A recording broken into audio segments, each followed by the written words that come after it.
Hey! Salut! Et ben voilà, c'est mon invité mystère du week-end, c'est Manon, donc une abonnée qui est devenue très très vite une amie. Ça fait plus d'1 an qu'on se connaît, et puis voilà, ça a tout de suite Matché entre nous. matché entre nous, le coup de foudre amical.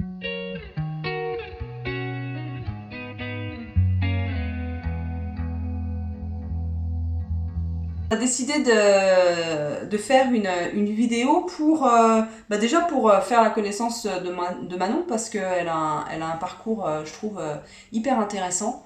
Donc moi je m'appelle Manon, j'ai 22 ans, j'habite en région parisienne et je suis vendeuse. Dans la vie j'aime les animaux, je suis très sensible, j'aime Maud, j'aime le lilas.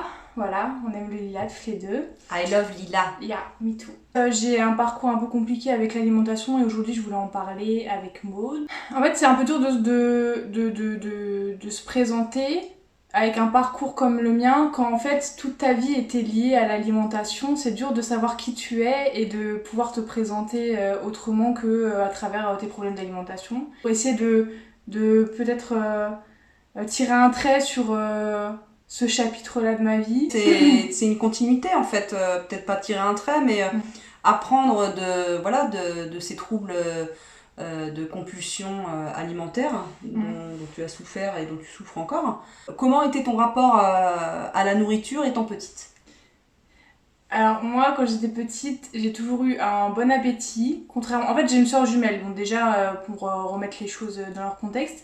Donc j'ai toujours eu ce problème de comparaison en fait avec ma sœur. Et c'est vrai que par rapport à ma sœur, j'étais toujours celle qui se resservait, qui prenait plein de petits gâteaux au goûter, etc. J'ai toujours eu cette sensibilité à la nourriture. J'ai l'image par exemple de ma grand-mère qui le dimanche matin me disait d'arrêter de tartiner du Nutella sur ma brioche parce qu'en fait j'avais du mal à m'arrêter en fait au niveau des sucreries. Sinon au niveau du poids jusqu'à mes 10-11 ans j'avais aucun problème, j'étais dans une courbe tout à fait normale. Et ensuite à 11 ans pardon, j'ai eu mes règles et à ce moment-là j'ai pris 10 kilos en 1 an et ça a été très difficile à gérer pour moi. Et depuis que j'ai 11 ans, je suis complexée par mon poids et c'est quelque chose qui ne m'a jamais quittée en fait finalement. Quand tu te resservais ou quand tu mangeais apparemment plus que ta sœur quand tu étais petite, est-ce que tu te souviens d'émotions qui t'ont traversé, ou est-ce que d'après toi c'était plus par... Enfin, tu t'en rendais pas compte, c'était plus par habitude, ou tu avais tout le temps faim, ou d'après toi, quand tu prends du recul par rapport à cette période, qu'est-ce qui t'amenait, d'après toi, à manger apparemment plus que ce qu'il ne fallait? Parce que après, est-ce que tu mangeais plus qu'il ne fallait? Ça se trouve. Non, c'était quand même relativement raisonnable. Je veux dire, non, quoique. En fait, ouais. Non, je mangeais pas par faim. Il y avait beaucoup de fois où, même quand j'étais petite, je mangeais vraiment par gourmandise pour me calmer, enfin essayer de me calmer, pour me donner du plaisir en fait en mangeant des sucreries.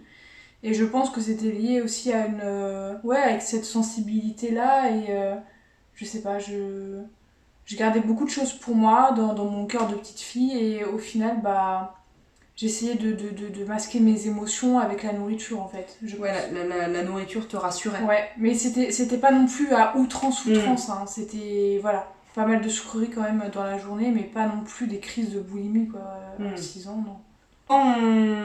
Quand et comment on commençait plus sérieusement, on va dire ça comme ça, tes crises de compulsion alimentaire ou ta boulimie, ou par quoi ça et comment ça a commencé?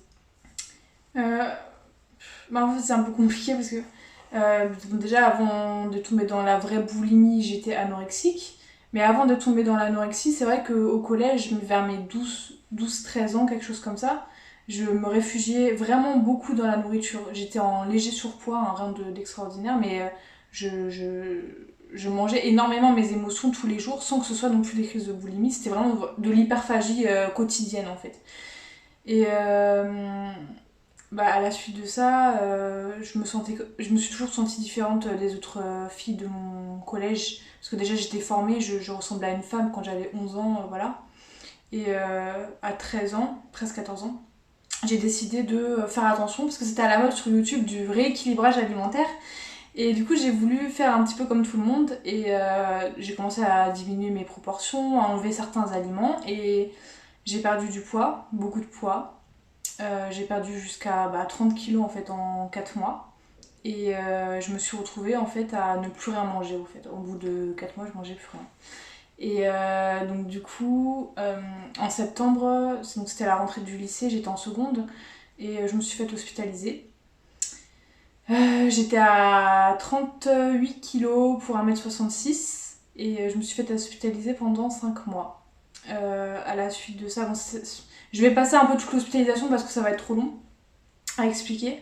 Mais ça a été une période qui est très difficile et je suis sortie de l'hôpital, j'étais encore plus malade limite qu'en arrivant en fait. J'avais repris du poids, c'est clair que j'étais en meilleure santé en fait d'apparence, mais j'ai commencé à faire des crises de boulimie au sein même de l'hôpital. C'est-à-dire que je volais de la nourriture chez d'autres patients ou dans les placards de l'hôpital. J'ai commencé à faire des compulsions alimentaires vraiment fortes à l'hôpital parce qu'on me disait tellement il faut que tu grossisses, il faut que tu grossisses. À un moment j'en avais marre, j'ai craqué, j'ai dit ok, s'il faut que je grossisse, je vais grossir, mais donnez-moi à manger. Et du coup puis en fait, comme ça faisait 1 an quasiment que j'avais pas mangé aucune sucrerie, etc. Dès que j'ai commencé à en remanger, j'arrivais plus à m'arrêter. Donc voilà, je suis rentrée. Mais du coup, quand tu dis que t'es ressortie quasiment plus mal, ou avec d'autres problématiques, en tout cas, quand tu es rentrée à la clinique, ça veut dire que là-bas, t'as pas trouvé une écoute, t'as pas trouvé quelque chose qui puisse t'accompagner au mieux vers moins d'anorexie, vers plus d'équilibre. Le personnel médical a fait ce qu'il croyait être bon, c'est-à-dire, là, de toute façon, toutes les prises en charge au niveau de l'anorexie sont assez médiocres, en fait, en France en tout cas. Et ça n'a pas été une prise en charge qui a été pluridisciplinaire non plus. Je veux dire, il y avait un psy par exemple à l'hôpital que j'aimais pas du tout et tout le long je l'ai eu. Et il y a des semaines, des fois où je le voyais pas et tout le monde s'en fichait quoi. Et au niveau alimentaire, je savais très bien ce qu'il fallait manger, voilà, mais je pouvais pas.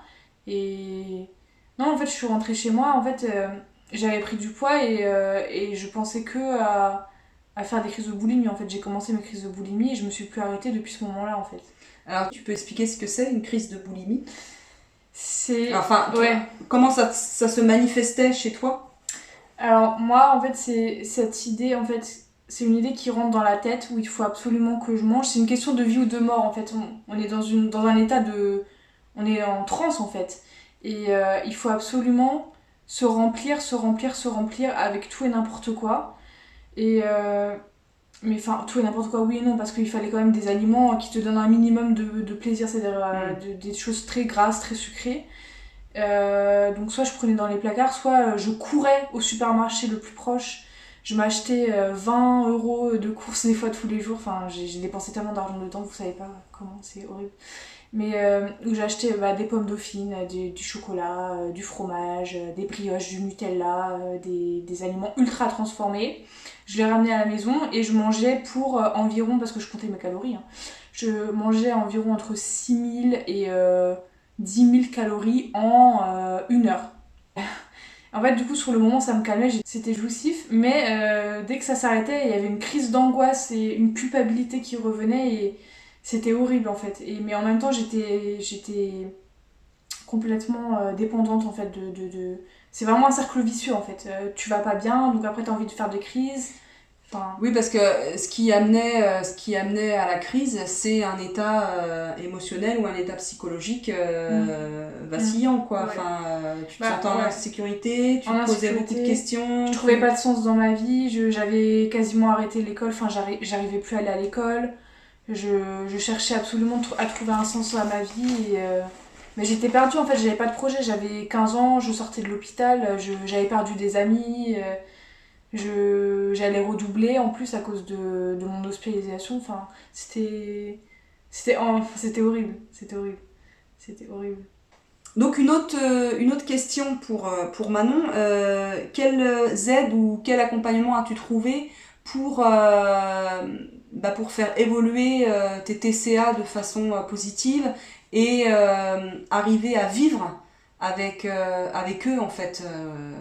Parce que si on en parle, si on aborde le sujet aujourd'hui, enfin moi c'est mon avis, c'est pas pour rayer complètement les TCA de ta vie et les émotions surtout qui vont avec, parce que les émotions on en vit tout au long de notre existence. Donc de dire on raye, on met un trait sur la boulimie ou sur l'anorexie, pour moi c'est pas la bonne formulation. C'est comme si on rayait nos émotions de notre cerveau, ou de notre cœur, alors que nos émotions elles sont là et elles sont belles et elles nous amènent plein de bonnes choses. Après c'est comment on arrive à se faire accompagner et par quel biais on arrive à accepter ces TCA et pas à les gérer, mais à vivre avec. Qu'est-ce que toi, t'as mis en place? Bon, déjà, à la suite de mon hospitalisation, j'ai été obligée de suivre une psychothérapie avec le psychologue qui avait à l'hôpital que je n'aimais pas du tout. Donc, au bout de 3 mois après après l'hospitalisation, j'ai arrêté de le voir. Et après, pendant un long moment, je voulais me guérir toute seule. Et j'avais décidé que tous les psys, ils étaient pourris, etc. Tu vois, je m'étais mis ça dans la tête. Et du coup, pendant encore 1 an, j'avais aucun suivi psychologique. Enfin, aucun Donc suivi. du coup, t'avais quel âge? Quand je suis sortie de l'hôpital, j'avais 15 ans. Et donc, c'était 15 ans. Et ensuite, 1 an plus tard, donc vers 16 ans, quelque chose comme ça. Bon, c'est un peu flou dans ma tête. Hein. Mais vers 16 ans, j'ai commencé à avoir une psychologue libérale. Et j'ai été suivie, pareil, pendant 1 an. Donc elle m'a bien aidée un peu à relâcher mes émotions. Mais en fait, tu vois, c'est un travail qui est très très dur, qui demande beaucoup d'investissement personnel et financier déjà. Oui. Voilà, c'est très très cher. Et mais en fait, elle m'a pas... J'appréciais de la voir, mais ça m'a pas forcément aidée sur le plan alimentaire. En fait, déjà, de 1, on parlait pas de l'alimentation parce qu'elle avait raison d'un côté que... En fait, mes problèmes, c'est pas l'alimentation, c'est quelque chose qui est en dessous, qui est plus profond que l'alimentation. Le problème alimentaire, c'est juste un syndrome de son mal-être. Voilà. Mais malheureusement, j'ai pas continué parce que... C'est une matérialisation oui. de notre mal-être, en fait, des émotions. Oui. Et en fait, du coup, j'ai pas continué avec cette psy parce que ça revenait très très cher et je voyais pas les bénéfices directement, en fait. C'est un investissement qui est très compliqué. Donc du coup... Ah oui, par contre, entre-temps aussi, je me suis refaite hospitaliser pour boulimie. Dans le même hôpital dans lequel j'étais, je suis restée 3 semaines de repos et ça m'avait fait par contre beaucoup de bien parce que j'étais dans une autre démarche et en fait pendant 3 semaines j'ai pas fait de crise. Et en fait ça m'a juste reposé mon corps et tout, mais la semaine qui a suivi la fin de cette hospitalisation, j'ai continué à faire une crise. Donc, mais au moins pendant 3 semaines j'ai reposé mon corps. Donc à la suite de ça, donc j'ai vu cette psychologue et pendant encore un long moment j'ai été suivie par personne. Et ensuite, en 2018, j'avais commencé une licence de psychologie que j'ai arrêtée très rapidement à cause de mes crises. Mais entre-temps, bon, je raconte pas tout, mais j'ai essayé de faire un CAP fleuriste, de travailler en psychologie. Et tous mes projets, en fait, j'arrivais pas à aller au bout parce que j'étais tellement fatiguée, tellement prise dans cette boulimie, dans ces pensées, en fait, constantes par rapport à l'alimentation, que je n'arrivais pas à rester concentrée en cours, à rester motivée, en fait, même dans ma vie de tous les jours. Et donc ce que je disais, c'est que j'avais fait ma licence de psychologie, j'ai commencé. Au bout d'1 mois, j'ai arrêté parce que les émotions, les angoisses, les crises de boulimie, je n'arrivais pas à gérer tout. Et à la suite de ça, j'ai envoyé une lettre à l'hôpital Sainte-Anne. Enfin, je vais le dire le nom parce que... à l'hôpital Sainte-Anne, pour demander leur aide. J'ai eu une réponse au bout de je sais pas, 3-4 mois plus tard. Et du coup, j'ai eu un rendez-vous à Sainte-Anne pour voir ce qu'on pouvait faire pour moi, pour ma prise en charge des troubles du comportement alimentaire. À la suite de ça, on m'a prévu une hospitalisation qui a duré 3 semaines en mai 2019. Et ça a été 3 semaines très enrichissantes parce que déjà j'ai rencontré des gens qui étaient dans la même situation que moi et ça m'a fait du bien déjà de voir que j'étais pas la seule dans ce problème-là. Et aussi j'ai trouvé le personnel un peu plus compétent, un peu plus... En fait ils sont spécialisés en fait dans les troubles du comportement alimentaire, donc c'était la meilleure prise en charge possible que je pouvais espérer en fait. Et ça m'a fait quand même un petit déclic. Cependant, quand je suis rentrée à la maison, j'ai continué quand même à faire des crises, mais j'avais pris du recul en fait sur toutes les choses et j'avais encore plus conscience de comment je pouvais mettre en place des choses pour aller mieux. Oui, et comment s'actionnait peut-être enfin, le cheminement peut-être de la crise. Oui, Comment tu la sentais oui. arriver, comment ça se déroulait durant la crise, comment tu étais Mhm. après. Je pense le fait de prendre du recul justement, puis de mettre un projecteur sur la crise avec des personnes qui t'accompagnent, bah, ça permet de moins être dans l'émotion, dans l'émotionnel, et d'analyser plus les crises et de les voir venir et de dire et de les encadrer un petit peu plus, Mhm. peut-être. Ouais. Mais aussi, donc à la suite de cette hospitalisation, j'ai eu un suivi un peu plus long en hôpital de jour où j'allais une fois par semaine dans l'hôpital Sainte-Anne en fait. Et une journée par semaine, je retrouvais des personnes qui avaient le même problème que moi. On avait des journées avec, on voyait des infirmiers, des médecins, on avait des activités, on avait des groupes de parole, etc. Et j'ai fait ça pendant presque 6 mois. Ensuite, il y a eu le premier confinement et à la suite de ça, j'ai dû arrêter en fait cette prise en charge en hôpital de jour parce que moi, je me sentais prête à faire les choses par moi-même. À la suite de ça, en fait, je commençais à sentir que ça allait un petit peu mieux, je faisais moins de crises et je me sentais euh, ouais, en meilleure forme. Et là, depuis presque un an, bah, j'ai diminué drastiquement mes crises. Au début, j'en faisais. Dans les pires périodes de ma vie, j'en faisais 5 ou 6 par semaine.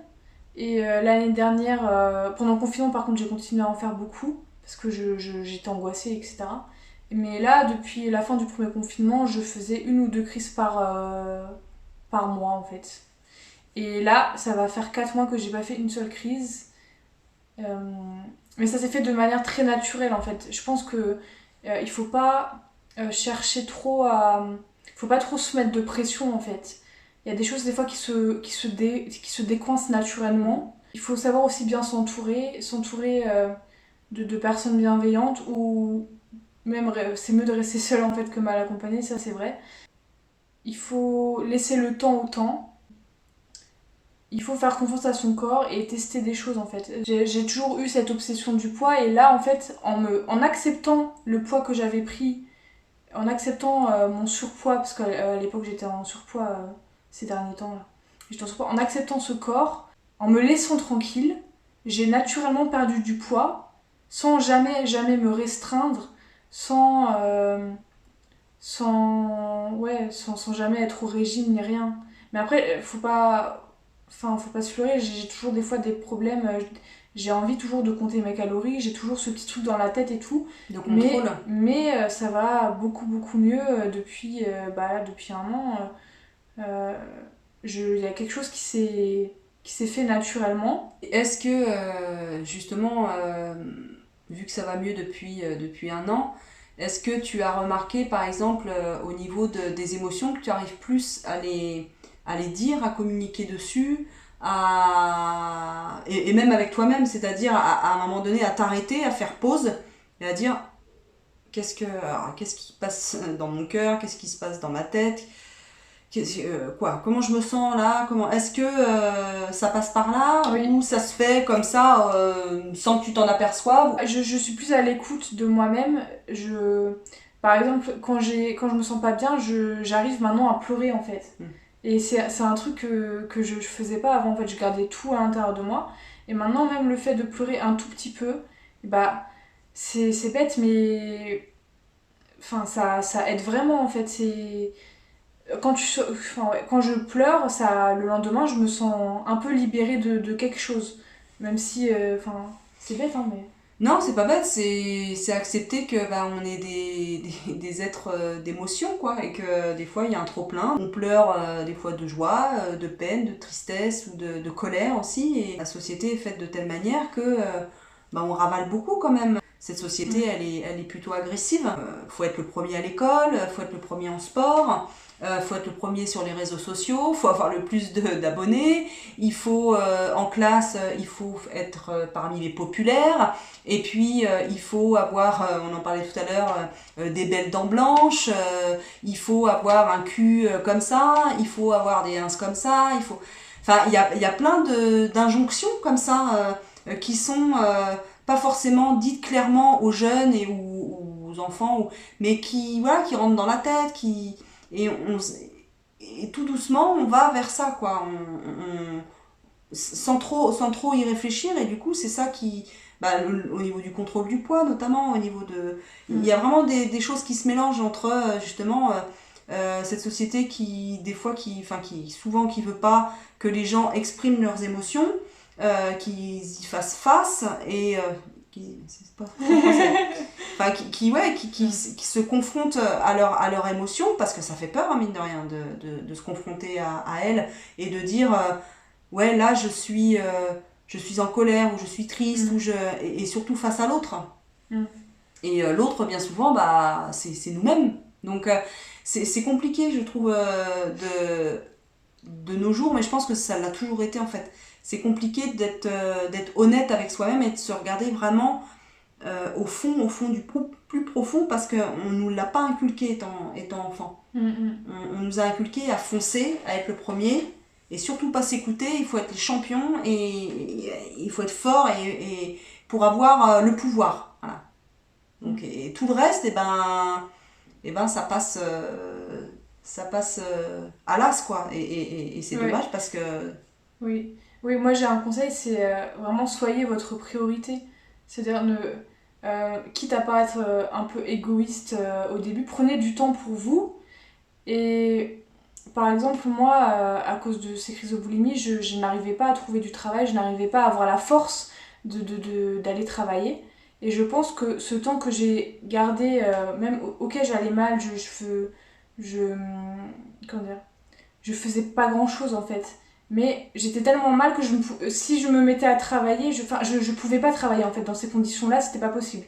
Donc là, j'ai pris du temps en fait pour me concentrer sur moi, et mon projet c'était vraiment de vraiment concentrer sur comment réapprendre à manger correctement entre guillemets.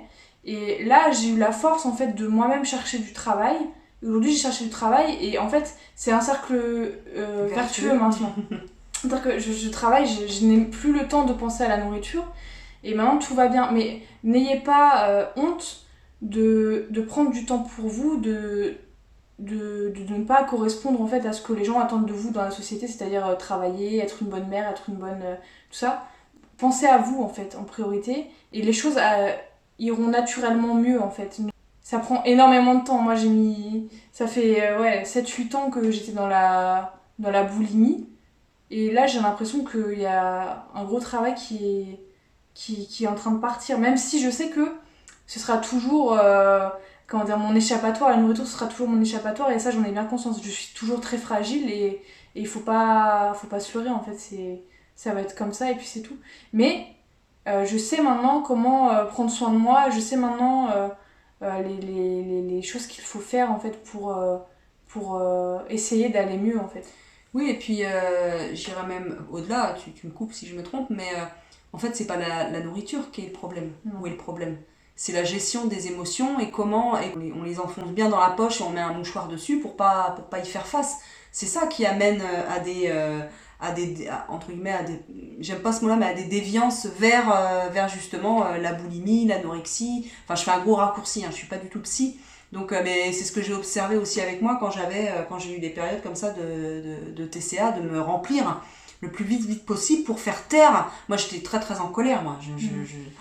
J'avais une colère qui était vraiment là, et du coup, moi, je cherchais à la faire taire, cette colère. Et là où j'ai trouvé un écho positif, bah, c'est la nourriture. J'en avais parlé une fois avec ma psy de ça, enfin pas qu'une fois d'ailleurs. Et moi-même j'ai fait l'observation, j'ai dit ouais mais je dis si je m'étais pas à des moments gavée et si la nourriture n'avait pas été mon refuge, qu'est-ce qui aurait pu arriver? Un jour je me suis posé la question. Je dis ouais qu'est-ce qui aurait pu m'arriver si j'avais pas trouvé cet échappatoire entre guillemets, ce remplissage. Et là, elle m'a regardée, elle a dit, bah, d'après vous, parce que souvent les psys, là, c'est ça, ça vous renvoie vos propres questions, vos propres questionnements. Et là, j'étais prise d'une émotion et j'ai dit, mais ça se trouve, je serais plus là. Bah oui. Tu vois? Mais en fait, on fait du mal, mais on n'a pas envie de mourir, en fait.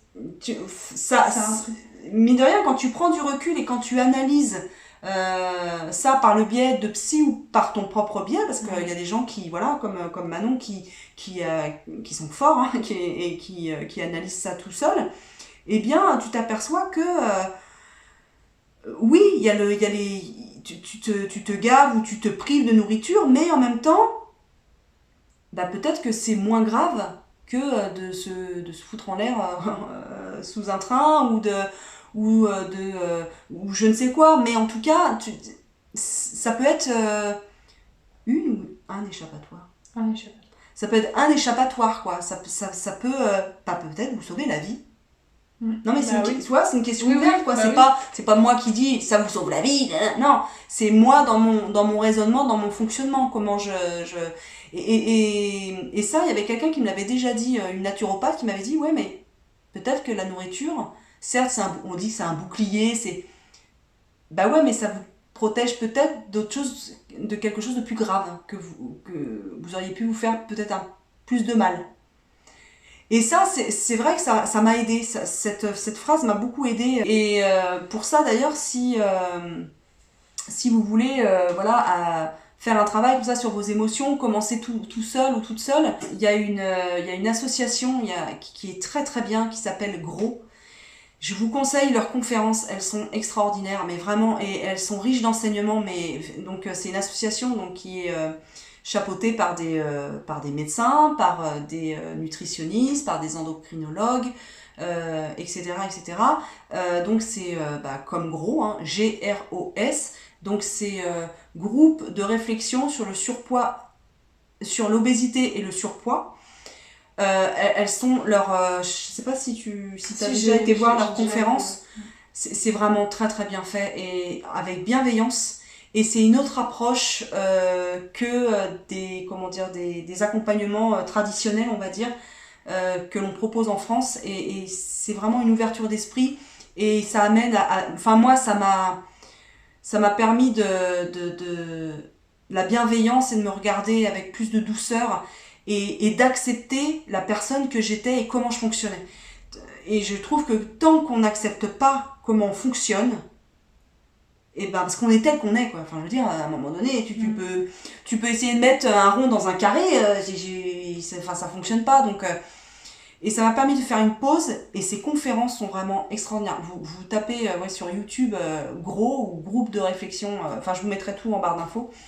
Et ça peut vous donner vraiment un début de chemin. Et moi, c'est par ce biais-là que j'ai fait la connaissance de ma psy, qui fait partie de ce groupe de réflexion et qui accompagne les personnes avec des troubles alimentaires ou autres, hein, d'ailleurs. Il n'y a pas que elle s'occupe de tout à fait d'autres problématiques.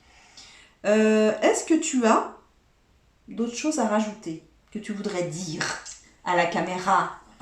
Oui, enfin, déjà, il faut accepter en fait d'aller mal pour pouvoir aller mieux.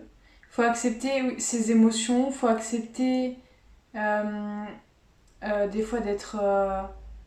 de rechuter. De pas être fort, entre guillemets, de pas... Voilà, on n'est pas parfait, et en fait les choses vont aller mieux. Voilà, c'est comme on dit... après la tempête vient le beau temps, mais c'est vrai en fait. Moi j'y croyais plus, je vous jure, j'y croyais plus. Et aujourd'hui, je me sens 1000 fois mieux, même il y a un an en arrière, mais jamais j'aurais cru qu'aujourd'hui j'irais aussi bien en fait. Mais jamais de la vie. Donc voilà, croyez toujours en vous, soyez votre priorité. Ouais, parce que toi, t'as accepté de faire une pause en fait. Oui, Oui. Tu vois, de te poser, puis de mettre de mettre toute ton énergie à ça. Oui, alors, enfin, au début, quand j'ai arrêté, il y a eu un moment où vraiment j'étais complètement dépressive et je restais dans ma chambre, je faisais mes crises et ça n'allait pas. Mais il y a un moment où je prenais ce temps-là pour me reposer, pour essayer de remettre en question en fait ma façon de penser, etc. Et à ce moment-là, j'ai beaucoup travaillé sur moi et ça m'a fait du bien. C'est complexe tous ces troubles alimentaires et il faut accepter que ce soit pas réglé en fait. Et moi, avant mon opération, avant mon bypass, je voulais absolument trouver le chemin pour vivre avec ces troubles alimentaires. Et j'ai accepté que j'aurais ce problème, avec ces émotions toute ma vie. Je sais que toute ma vie, et ben moi, quand ça va pas, et ben je vais plus être attirée par une tartine de camembert, voilà, et que d'en manger un petit bout, et ben ça va me faire du bien. Mais on est plein comme ça. Qui n'est pas rentré chez elle ou chez lui le soir en ayant passé une journée de merde, en mangeant et rentré chez lui, soit en mangeant un morceau de pain avec du fromage, ou la tablette de chocolat. Tout le monde le fait. En fait, on met focus là-dessus, mais vous verrez tous, interrogez vos amis, tout ça, on le fait tous en fait. Et ça depuis tout petit, tout le monde a un doudou. Et à un moment, la nourriture ça sert à ça en fait. Il faut démystifier ça. La nourriture, l'alimentation c'est bon quoi, c'est une bonne chose. Et dans nos pays surdéveloppés où il y a abondance, on a le choix en plus de se faire plaisir, etc. Donc je pense qu'il faut pas avoir la nourriture comme non, pouvoir évoluer et puis pour accepter ce qu'on est. Voilà. C'est dur, hein. Ouais. Mais c'est dur, mais on pourrait en parler pendant 3 heures. Ouais. Ah ouais, mais c'est passionnant comme sujet. Eh bien, c'en est fini pour cette vidéo. J'espère qu'elle vous a plu, qu'elle vous a éclairé sur ce que sont les troubles compulsifs alimentaires. Merci Manon d'avoir assis. Je sais que voilà, il y a quelques mois de ça, on en avait parlé, et tu te sentais pas prête, etc. Et puis je suis contente que tu aies changé d'avis. Ça donne soif. J'ai faim en plus. À parler de bouffe comme ça. On va prendre un petit goûter. Non, on va prendre l'apéro alors qu'il est. Bah oui. On n'arrive pas à terminer la vidéo parce qu'on fait que de rire. J'ai mal aux joues. Voilà, aux zygomatiques. Donc cette vidéo est terminée. Donc arrête de dire donc. Cette vidéo est terminée.